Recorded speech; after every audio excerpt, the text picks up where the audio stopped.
there are ways to make money on Airbnb without actually renting out your space. Now, you do need some history with Airbnb, so at some point you would have had to rent out your space, whether it's a year ago, a week ago, or a day ago. So once you've established that history with them, they will send you links where you can promote to friends, family, on social media, and encourage people to book using your link. Now, these links can be referrals for a host, or it can be, referrals just to start on Airbnb as a customer. Like example, like if I want to go traveling and I want to book a place, I can book a place using your link. And when I do that, the person who sent the link to you will get either a travel bonus for their next booking, or even a travel bonus for an experience. And I will also get a bonus, a bit of a discount off of my booking. So it's a win-win. So I'm really encouraging you guys to check that out. Consider it as another way of generating money using Airbnb. Now, another way is through experiences. If you're someone who's creative and has special skills in photography or doing tours, maybe a walking tour or a food tour, or someone who, wants to just educate the person about their area, or maybe some sort of special skill that appeals to a tourist, you can create an experience out of that and market it on Airbnb's website. Now, how this works is you would have to create a profile, explain what your experience is all about, let them know, the ins and outs, what customers can expect, how much it costs, how long it goes for, where you meet up, those minute details. And once you're approved, you can start marketing your experience on Airbnb, which is great because you can make money, and Airbnb will take a cut out of it as usual, right? Because even when you make a booking, they take a small cut out of it.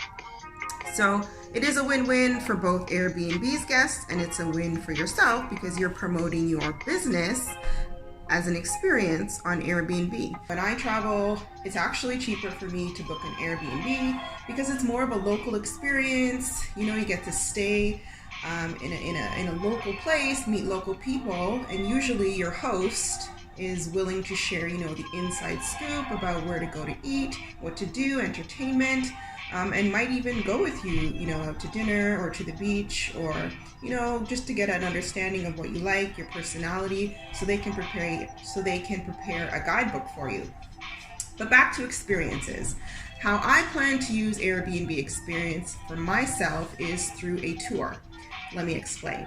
So about 3 years ago, I developed a walking food tour in downtown Toronto called Craven Foodies.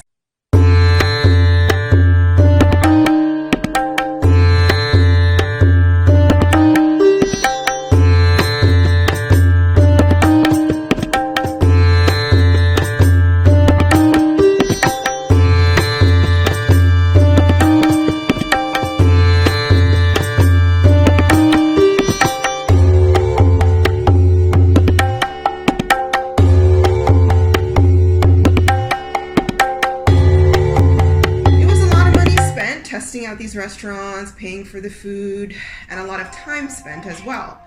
But at the end of the day, we were able to narrow it down to about 4 or 5 restaurants, and we selected one thing on the menu, which was like an appetizer with a drink, and we were able to price it at a reasonable price for our guests. So we chose about 4 restaurants, and we had a lunch tour and we had a dinner tour, and we also stopped at historical sites along the way to educate our customers about, the history of downtown Toronto, the culture, and we made it into a 3-hour tour. So we were able to provide that experience to people visiting Toronto, but also people living in Toronto who didn't know about these things and just wanted to get out, wanted to meet people, wanted to try new foods, which is awesome because we all know food brings people together. People make friends on these tours, and it's a really good networking opportunity. However, there were some challenges along the way. It was very difficult for me to make these bookings with the restaurants. They didn't really understand the concept of a food tour. It's a new thing and no one else was doing it in this area. So it was very difficult for them to reserve the space, keeping in mind that I didn't know in advance how many people would be booking my tour, pretty much until maybe 2 or 3 days before the actual tour. So for me, I kind of had to forecast how many guests would be coming and make the reservation in advance. And then I could always lowball the reservation, but if I had more people, that would have been a problem.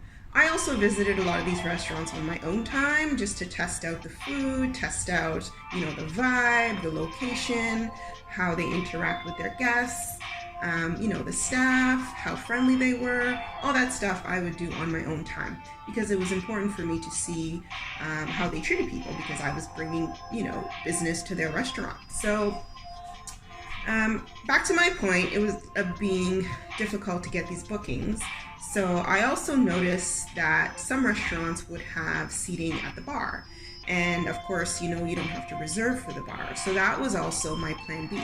If I wasn't able to get a reservation at the restaurant, then I could just show up impromptu and just get seats at the bar. And also I tried to make my bookings not at the busy time. So maybe around lunchtime, maybe I would book it like at 1 o'clock. And then for dinner time, maybe around 7 or 8. So I also kept that in mind.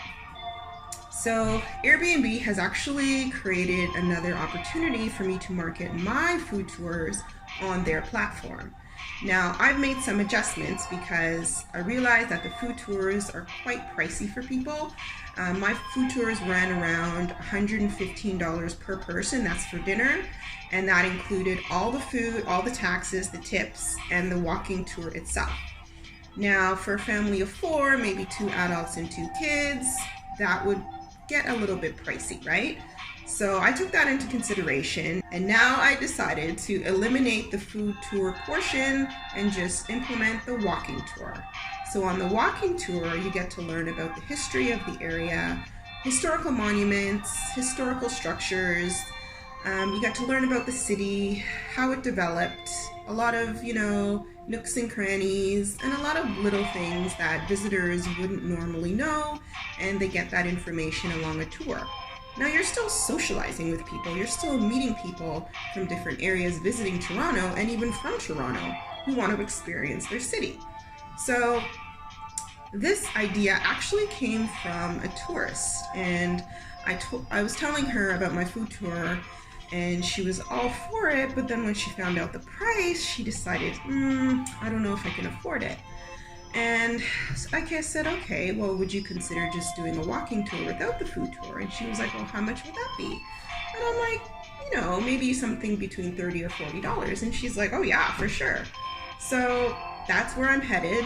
That is my idea to put on Airbnb as an experience for tourists and locals to, learn about their city and just be a tourist in their city if they're not. So wish me luck. This is something that you could do as well, even if you're like a musician and maybe you want to take people to theaters, or you want to, think of something creative that you could do, maybe perform for tourists on Airbnb. There's so many things that you could do, do paintings, maybe have a paint shop in a restaurant and offer an evening of painting on a canvas board. So just wanted to let you guys know on a personal note what I'm thinking for Airbnb as an experience.